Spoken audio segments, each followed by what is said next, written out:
이론 중에서 두 번째 장의 포트폴리오 이론, 부동산 자산의 포트폴리오 이론을 여러분들과 배워보도록 하겠습니다. 예, 포트폴리오라는 게 뭐예요? 한 바구니에 계란을 다 담지 마라. 한 바구니에 계란을 다 담게 되면 그 바구니 하나가 떨어짐으로 인해서 모든 달걀이 깨질 확률이 높은 거죠. 그래서 확률 게임인데 분산 투자, 쉽게 얘기하면 분산 투자라고 얘기할 수가 있겠습니다. 일단 그 투자를 할 때 우리들은 어떤 생각을 하고 하는지를 먼저 정의를 한번 보도록 하면은, 하이 리스크, 하이 리턴, 위험이 크다. 그러면 돌아오는 것도 크다. 수익도 크다라는 의미가 되는데요. 어떤 자산으로 높은 수익을 얻고 싶다면 위험을 감수해야 된다. 안정적인 자산들은 수익성이 높지가 않다는 거죠. 왜냐? 안정적인 게 눈에 보이기 때문에 누구나 그 안정적인 자산을 투자하면 얼마가 수익이 될지가 계산이 되거든요. 그런데 안정적이지 못한 자산에 투자하면 둘 중에 하나죠. 망하거나 어마어마하게 수익이 발생되거나. 그러니까 그 망할 것을 감안하고 우리가 투자를 하지 않지만 그 위험을 감수하고도 그 물건에 대한 투자를 하게 되면 나중에 큰 수익이 발생할 수 있거든요. 근데 그것을 계산해요. 확률적으로 계산해서 투자를 하느냐 마느냐를 결정하는 게 이제 투자자들의 입장이고, 그렇게 해서 한 번에 다 투자를 하게 되면 망하면 어떻게 돼요? 우리는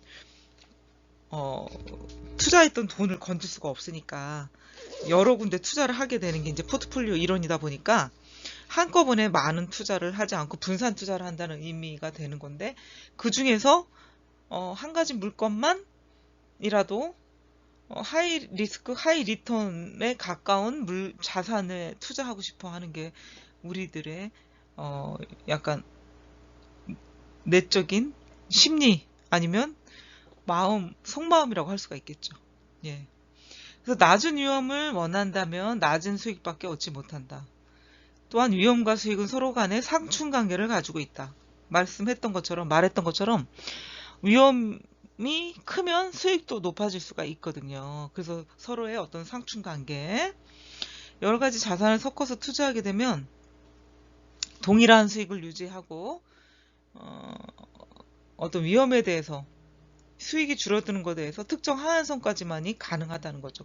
분산 투자를 했을 때. 근데 한꺼번에 몰빵을 한다? 한 곳에 투자를 한다 그러면 그게 망하거나 흥하게 되면 호불호가 딱 갈리게 되기 때문에 손에 쥐게 되는 게 없게 되죠. 딱 갈리게 되는 상황이니까 위험하다 하는 것을 얘기하는데, 이런 이론을 전개하고 이론을 펼친 사람이 마코비치라는 학자인데, 경제학자죠. 포트폴리오 이론을 내놨다. 마코비치의 포트폴리오 이론이 유명합니다. 여러분들은 마코비치의 포트폴리오 이론을 오늘 배우도록 할 겁니다. 투자자들은 어떠한 부동산에 투자하기 전에 그 부동산의 기대 수익과 위험에 대해서 판단할 필요가 있고요. 합리적인 투자자라면 위험이 같은 부동산이라면 이왕이면 수익률이 높은 그 부동산의 투자를 선택할 것이다 라는 것. 또한 개별 부동산에 대한 위험과 기대 수익률을 측정을 해보고요. 이런 측정해보는 게 바로 마코비치의 이론이 되겠습니다. 확률이라고 하죠. 확률. 얼마나 수익을 거둘 수 있는지의 확률에 대한 거를 마코비치 이론에서 볼 수가 있는 거죠. 기대 수익률을 측정. 내가 부동산에 대한 투자, 자산에 대한 투자를 했는데 나중에 매수를 해서 수익률이 얼마가 나올지가 이제 실제로 나오는 수익률이고, 또 내가 기대하는 수익률이 있거든요. 기대 수익률을 측정해보고, 또 복수라는 건 2개의 부동산 이상이죠. 2개의 부동산 이상의 투자할 때 위험을 최소화하는 포트폴리오 구성에 대해서 이제 설명하는 게 마코비치 이론이다. 포트폴리오란 둘 또는 그 이상 개별 자산의 결합을 의미한다. 포트폴리오는 나눠서 투자를 한다는 얘기이기 때문에 한 개가 아니고 하나의 자산이 아니고 두 개 이상의 자산이 될 때 포트폴리오라고 얘기를 하는 거죠. 개별 자산이란 재무학에서는 주식, 채권, 자산 등 경제성 있는 모든 자산을 의미하고 여기서는 부동산으로만 한정을 하겠습니다. 포트폴리오 이론의 가정을 한번 볼게요. 마코비치가 포트폴리오 이론을 전개하면서 설정한 기본적인 가정이 있어요. 근데 이 가정이 있다는 거는 설정을 해놨다는 거죠. 그러니까 그게 어떤 건지 한번 볼게요. 시장은 합리적인 투자자만이 존재한다. 합리적인 투자자의 의미는 위험 회피적이고 기대 효용의 극대화를 목표로 한다. 위험이 같은 금액의 투자 상품이라면 위험이 좀 작은 것들, 그 다음에 기대 수익률이 높은 것, 기대 효용의 극대화를 목표로 한다와 같은 얘기죠. 예, 그래서 위험 회피적이고 기대 효용의 극대화를 목표로 한다. 두 번째는 투자자들은 동질적인 예측을 한다. 투자자는 투자 수익률의 확률 분포를 이미 알고 있고 확률 분포에 대해서 모든 투자자가 동질적으로 예측을 한다는 것을 의미한다는 게 투자자들은 동질적인 예측을 한다. 이 물건을 샀을 때, 이 부동산 자산을 샀을 때 투자 수익이 얼마가 나올까를 미리 예측을 하는 게 확률 분포라고 하죠. 근데 확률이라는 건 이제 분포라는 거는 위험이 크냐 작냐, 플러스적인 요인이 있나 아니면 마이너스적인 요인이 있나, 그걸 어느 쪽에 분포하고 있는지를 보는 게 이제 확률 분포라고 얘기가 할 수가 있는 거죠. 이게 이제 통계의 일부분이 나오게 되는 거예요. 지금 마코비치 이론에서도요. 세 번째는 투자자의 효용은 기대 수익률과 위험에 의해 결정된다. 기대 수익률은 이거였으면 좋겠는데 위험은 더 크다. 그럼 투자자들은 투자를 안 하게 되겠죠. 기대 수익률은 평균으로 나타낼 수가 있고 위험은 분산과 표준 편차. 그러니까 위험이 어디에 분포되어 있나, 그 다음 위험의 표준은 얼마인가를 수치로 나타내는 게 분산과 표준 편차인데 위험의 분산이 너무 널리 펴져 있다 그러면은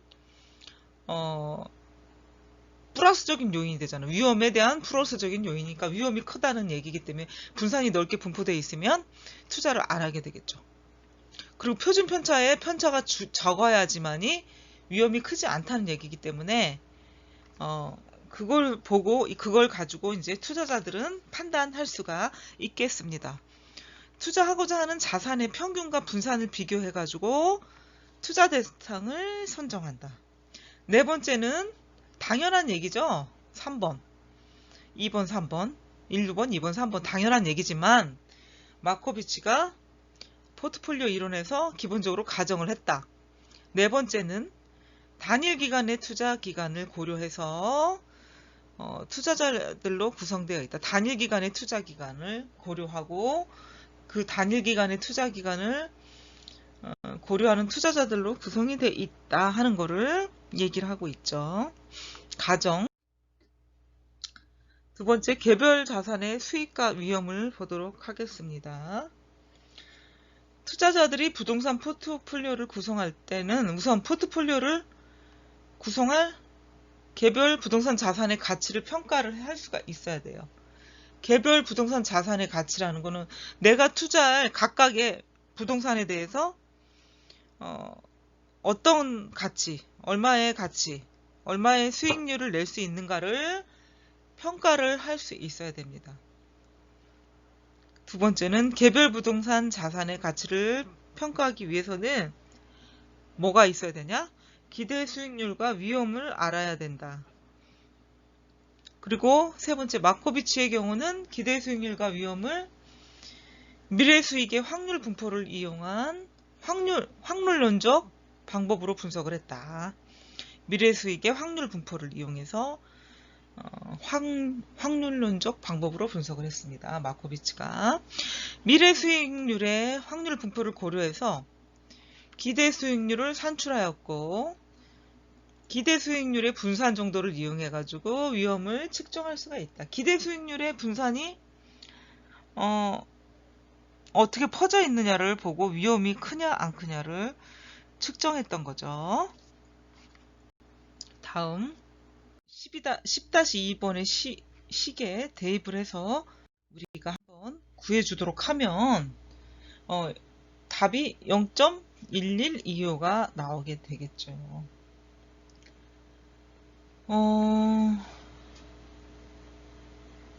과거 부동산 자료를 이용해 가지고 미래 수익을 측정하면 10-3을 통해서 산출된 일정 단위 기간의 수익률 RI가 필요합니다. RI, 일정 단위 기간의 수익률. 일정 기간 동안 이 수익률이 평균값을 기대 수익률로 사용할 수가 있습니다. 그래서 10-3을 한번 보면은 RIT는 PIT-1분의 가로 PIT-PIT-1 가로 닫기가 되겠죠. 그래서 10-3은 일정 단위 기간의 수익률이 되겠고요.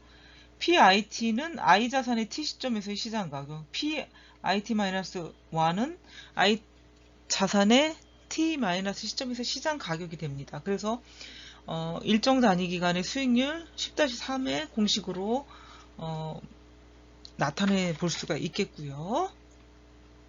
다음 중심으로 움직일 때 분산과 표준 편차는 확률 변수가 기대값을 중심으로 어떻게 흩어져 있고 나타내는지를 보여주게 되는데, 이때 이제 너무 널리 분포가 되어 있다면 위험이 증가한다 라고 볼 수가 있습니다. 그리고 기대값과 확률 변수의 차이를 산출할 때, 기대값과 확률 변수의 차이를 산출할 때 그 차이값이 음의 값을 가질 수도 있기 때문에 그 차이값을 제공하여 양의 값으로 만든 다음에 평균을 산출하게 됩니다. 이것이 분산이고요. 이것이 분산. 분산 과정에서 제공한 것을 일반화된 단위로 만들어줘요. 그래서 제급근이죠. 제급근. 이거죠. 제급근을 이용해 가지고 표준 편차를 산출하게 된다. 요 두 가지 공식을 이해할 수 있겠죠. 기대값과 확률 변수의 값에 차이를 산출할 때 그 차이값을 음의 값을 가질 수도 있기 때문에 그 차이값을 제공하여 양의 값으로 만든 다음에 평균을 산출하게 됩니다. 이것이 분산이고요. 이 분산 과정에서 제공한 것을 일반화된 단위로 만들어 줘야 되기 때문에 표준 편차를 산출하게 되는데요. 여기서 이제 그래서 표준 편차를 산출하기 위해 제곱근을 씌워줍니다. 그래서 10-4의 공식은 여러분들이 이렇게 이해할 수가 있겠습니다. 개별 자산의 위험에서 개별 부동산 자산의 위험을 측정할 때 몇 가지 의문점이 있습니다. 첫 번째, 기본적으로 위험 측정 시에 기대 수익보다 높은 부분과 낮은 부분이 존재합니다. 둘째, 원칙적으로는 부동산 자산이 가지는 미래 수익률, 그것이 확률 분포를 추정해서 분산 및 표준 편차를 계산을 해야 합니다. 현실에서 사용하려면 이것들이 과거의 자료가 있어야 됩니다. 그래서 이 두 가지가 이제 의문이 드는 점이고 좀 힘들다 하는 점이고요. 포트폴리오의 기대 수익과 위험에서 첫 번째 포트폴리오의 기대 수익을 보도록 하겠습니다. 포트폴리오의 수익과 위험은 개별 부동산 자산과 마찬가지로 기대 수익률과 분산, 표준 편차로 나타낼 수가 있고요. 부동산 포트폴리오의 가치, 수익과 위험을 기준으로 평가를 하고 포트폴리오의 기대 수익을 산출하기 위해서는 개별 부동산 자산의 기대 수익률의 합을 이용합니다. 그렇지만 합으로만 산출하면 각 투자 부동산 자산의 투자 구성 비율을 알 수가 없기 때문에 반영되지가 않아요. 그렇기 때문에 이 포트폴리오를 구성하고 있는 개별 부동산 자산의 기대 수익률을 구할 때 각 자산의 투자 구성 비율에 따라서 가중 평균한 평균 수익률로 표시가 됩니다. 알겠죠? 각각의 투자 부동산에 대한 구성 비율을 알 수가 없으니까 가중 평균한 평균 수익률로 표시를 해줍니다. 포트폴리오의 기대 수익에서 요 10-5번의 공식을 보도록 하겠습니다. 기대 수익률은 WI, 이 소가로 RI, 소가로 닫고, 이게 10-5의 공식인데, 이때 시그마 I는 1, 시그마 N, WI는 1, 수익률이죠. 2, 소가로 RI, 소가로 닫고, I는 부동산 자산의 기대 수익률이다. 어떤 부동산이 N개의 부동산 자산으로 구성이 되어 있고요. 부동산 자산에 투자한 비율을 총 투자 금액에 대한 부동산 자산 매입 비용이라고 한다면은 가중치에 더해서 가중치를 더해서 이제 기대 수익률을 만들어 준다고 했는데, 그게 바로 WI는 1, 2, 3, N에 대한 부동산 개수를 얘기하는 거죠. 부동산 자산의 가중치가 됩니다.